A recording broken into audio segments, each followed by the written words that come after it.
All right, so this is in the key of E flat major. Starts on an E flat major 7th. Then it goes to a B flat minor 7, E flat 7, to an A flat. Then to an A flat minor, and then a 1, 6, 2, 5, 1. That's the A section each time. Okay, so I chose to start with the major 7th because that's the first note of the melody, of the beat one. Look at me, right? So that's the major 7th. Okay, the next chord, when I'm on this D note, I'm thinking of the next chord already. I'm not just saying, oh, and then wait, and then choose. We need to think ahead. So the next chord is a B flat minor 7 to an E flat 7th. There it is, D flat. That's the 3rd of B flat minor. It's also the flat 7 of E flat 7. So I just hang on that, right? 1, 2, 3, 4, 1, 2. Now the next chord is an A flat. The 3rd of A flat is C, 1 note away. Then A flat minor. To make a major chord minor, we flat the 3rd. So that's C, which is the 3rd of A flat, becomes C flat, which is A flat minor. Then it goes back to the 1 chord, E flat, so the note closest, B flat. Right? Stays right there for the C minor, because that is the minor 7th of C minor. And then A flat, which is the 3rd of F minor, the 2 chord. It's also the 7th of B flat 7th. And then I resolve that 1 down to G, which is the 3rd of E flat. Okay, so I'm thinking ahead. While I'm hitting this, I'm thinking D flat. Now we're going to C because that's the 3rd of A flat. And now we're going to C flat because that's the 3rd of A flat minor.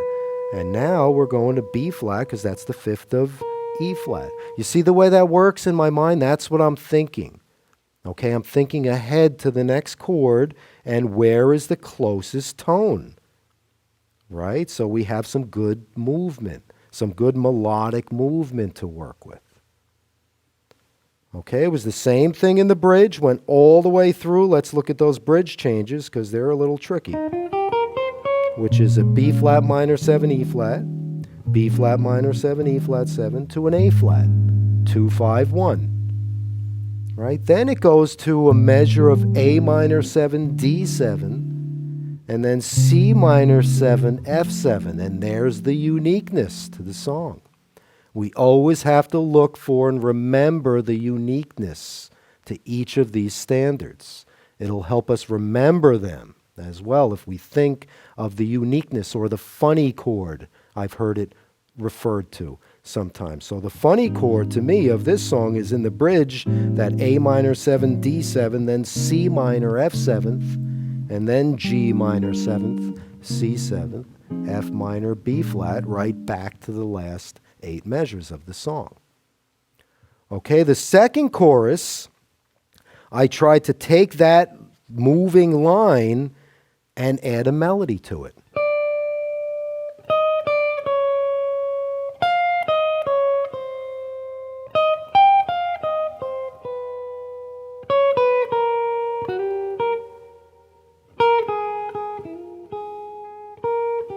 Right? You see that? How you can make such nice music just knowing that that melodic descending line is in there.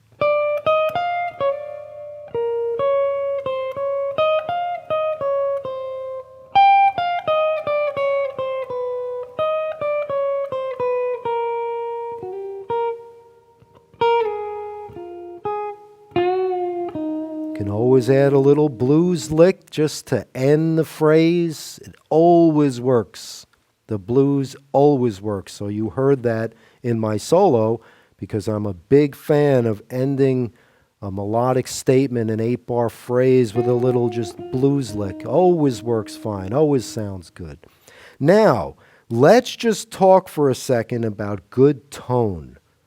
Because that's the other part of playing a solo like this, so melodically on a ballad, is you have to produce good tone. How do you produce good tone? Yes, it's the guitar. Yes, it's the amp, but it's in the fingers. You need to think about what you want your sound to sound like before you play.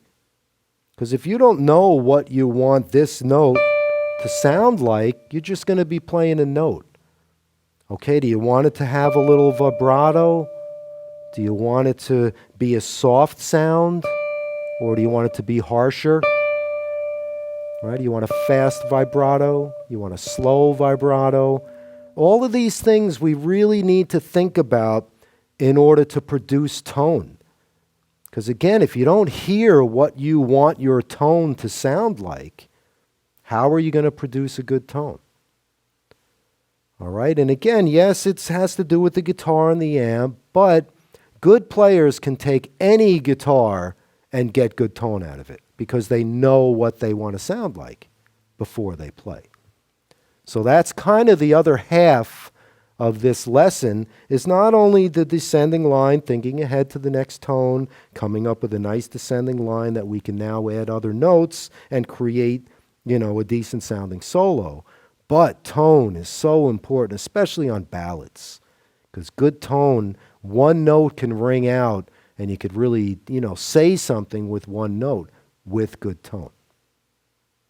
Okay, let's move on.